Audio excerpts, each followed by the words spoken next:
Hey, everybody, this is Ben McClintock. We're doing a Facebook Live today. We have the King Herbert of Utah has come out with, he's just so loving of him this holiday season. His heart has maybe grown 6 sizes this day because he's come out and he said that he's not going to tell us what we are allowed or not allowed to do in our own homes.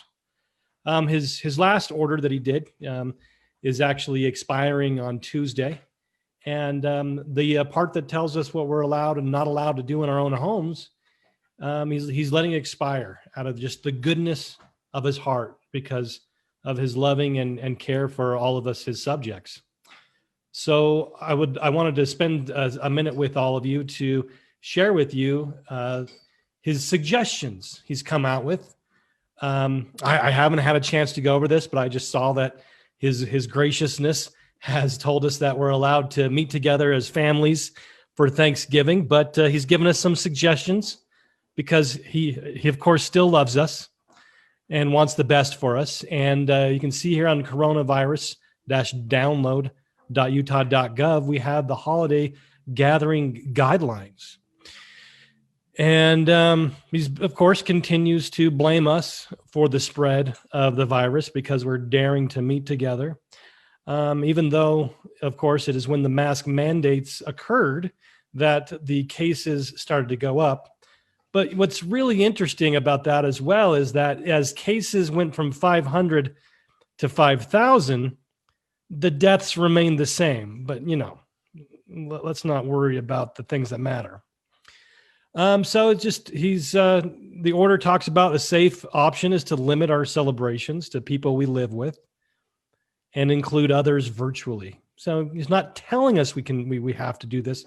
He's just giving us, some safety guidelines because we all know that having family and friends over is what's going to kill society. Suggesting that the smaller amount of people there, of course, is safer. Only invite people that you're around often. Don't have, family members that you haven't seen for years.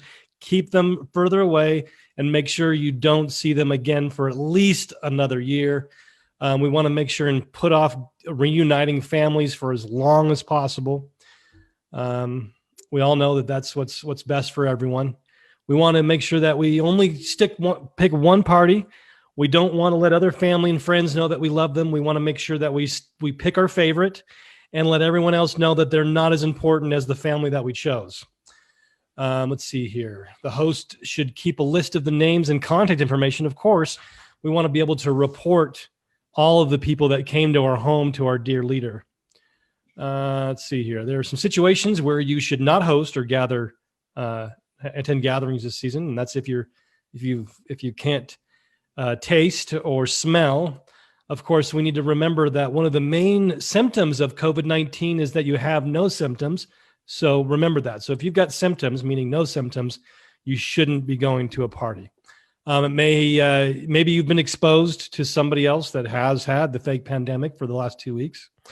If you're waiting for your test results, if you've tested positive, you, of course, should not be around anybody this holiday season. And if you're exposed to it, you should be quarantined as well. Things to do before you get your family together for this holiday season. You want to make sure that everybody in your home is wearing a face diaper. We know that the fake pandemic mainly spreads from person to person, unless you're in Tanzania where it spreads from papaya to goat. Through the respiratory droplets of the papaya to the goat was the main way that the papaya fruit spread the fake pandemic to the goat. So make sure and keep your fruit with the face diaper on at all times. It's important for everyone to wear this cloth diaper on their face when people from different households are around them. And of course, according to the federal government, when you wear your face diaper, your risk of getting the fake pandemic is decreased. We found that whenever your fruit was wearing a face diaper, it was much more difficult for it to spread the fake pandemic to farm animals around the neighborhood. And think about your guest list. Make sure those things follow the same criteria we spoke about above. And make sure that you are following of course, all these safety guidelines. It also gives you some suggestions to do during your gathering, and making sure that you watch what you touch. Make sure you're very careful not to spread it around the fake pandemic after touching your mouth, that you're not going around touching your fruit, or vice versa. Once you've touched your papaya, don't go around touching grandma. Everyone at your gathering should wear a mask, limit close contact with those that are around you. If you are hugging your family and friends, that means you hate them. And so you want to make sure that you, of course, stay as far away from them as possible, even though you've invited them to your home. At least they know that they're your favorite because you kept that limit of people to those, we didn't invite those that you didn't like as much as those that you did invite. Make sure and babysit everyone that comes in your home, and remind them that once they go to the bathroom that they should really wash their hands, because you didn't teach them that when they were younger. And stay safe when you are preparing your meal and eating. Of course, you would want to make sure that you're wearing your face diaper while you're cooking, because if you ever took off your face diaper to actually, breathe air, we know that everyone around you would probably die. Make sure everyone washes their hands with soap and water for 20 seconds. And we're always saying your ABCs. Do not go to, make sure that you avoid these potluck style meals.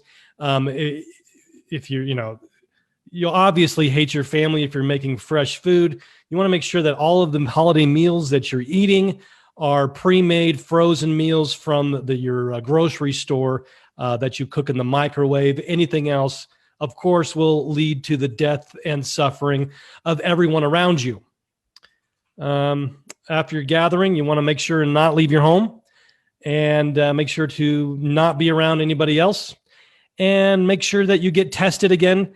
The governor just said today he wanted to, as a side note, this was on KSL today, he said that he wanted to go from around 100,000 tests every week to now up to 250,000 tests every week.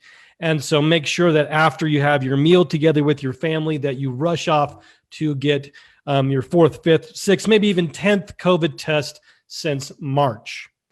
And of course, if you get symptoms of COVID, and again, one of the number one symptoms of COVID is not having any symptoms. So if that happens to you, make sure that you stay away from other people as you're waiting for your test results.